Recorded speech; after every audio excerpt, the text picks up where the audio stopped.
Have you ever made a promise to yourself, like, this year I'm finally going to save up, or, okay, for real, the diet starts Monday, only to watch yourself break that promise a few days later? It's a universal struggle, right? Well, today we're going to dive into the fascinating science of why we do this, why our future self, the person we're trying to help, so often feels like a complete stranger we just don't care about. So, to really get this, let's imagine a little scene, a conversation between you, right now, and the you from the future. And it all kicks off with that classic sinking feeling of, oops, I did it again. And there it is, that empty wrapper, that slice of cake that's now just a memory. I mean, I swore to myself I was going to be good. I promised I would work toward my future goals. But when that moment came, that delicious cake it just won. The impulse buy was just too tempting. Which leads us to the big question, the one we've all asked ourselves a million times. Why? Why does the thing we know is better for us in the long run feel so weak compared to the tiny little bit of pleasure that's right in our face? You start to think, maybe I just don't have enough willpower. But what if it's not about willpower at all? Okay, so now imagine your future self just pops into the room. But they're not mad. They're not there to lecture you. They're here to explain that what you're feeling isn't a character flaw. It's actually a predictable bug in the human brain's operating system. And they're going to explain it using some pretty cool ideas from economics and even quantum physics. So your future self lays out the first big concept. It's called present bias. In a nutshell, it's our brain's built-in tendency to go for the small win right now over the much bigger win that's way down the road. Your brain is basically hardwired to pick the instant gratification of the cake over the long-term goal of a healthy body. It's not a moral failing, it's just how the machine works. And you can see why this bias is so powerful, right? The joy from buying new clothes or eating a piece of cake is immediate. It's real. You can feel it. But a comfortable retirement in 30 years? That just feels abstract. It's like a number on a spreadsheet. It doesn't have that same emotional punch.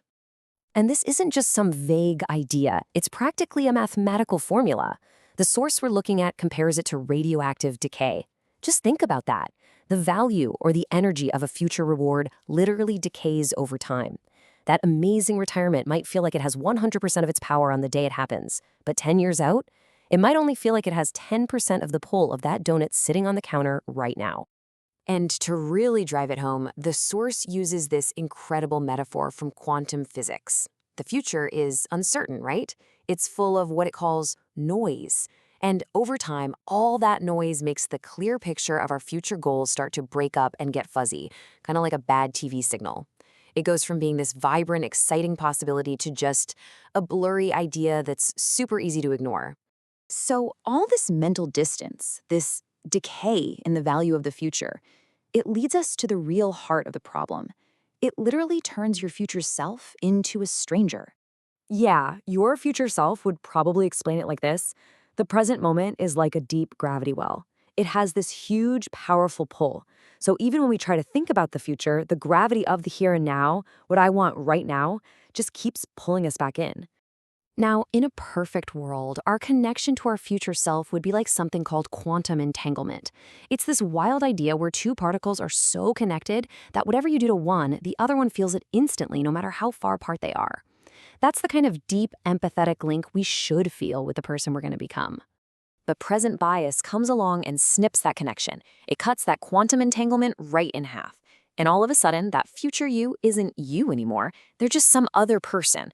I mean, think about it. If a total stranger came up and asked you to skip dessert tonight so they could be a little healthier in 20 years, would you do it? Yeah, probably not.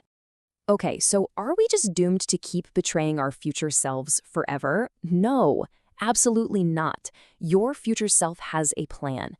We can actually work to repair that connection, to get re-entangled with our future, using a couple of tricks the source calls quantum nudges. And there are two really simple but powerful strategies here. The first is all about making your good choices before you're even tempted. And the second one is about making the future feel good today. So first up, pre-commitment. This is actually genius. It means you make the smart choice for your future self now when you're feeling clear-headed, so you don't even have to fight the battle later. Things like setting up an automatic savings transfer every month. That way, the money's gone before you can spend it. Or just not buying the junk food at the grocery store so it's not in your house to tempt you at 10 p.m. You're basically taking the future fight off the table.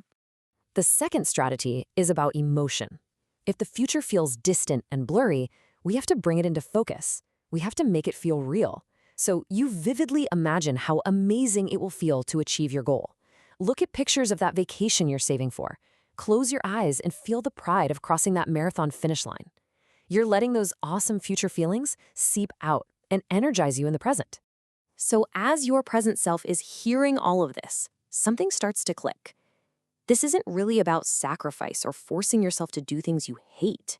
It's about a total change in perspective. It's about changing the entire relationship you have with the person you're going to be. And this is the most important message your future self leaves you with. The person you're doing all this for, they're not some stranger. They're your best friend.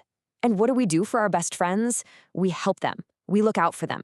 We make small choices today to make their life better tomorrow.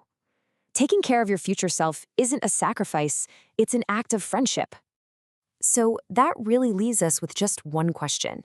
It's not about changing your whole life overnight. It's just about one small thing. What's one thing you can do today for your best friend, your future self? Thanks so much for digging into this with us.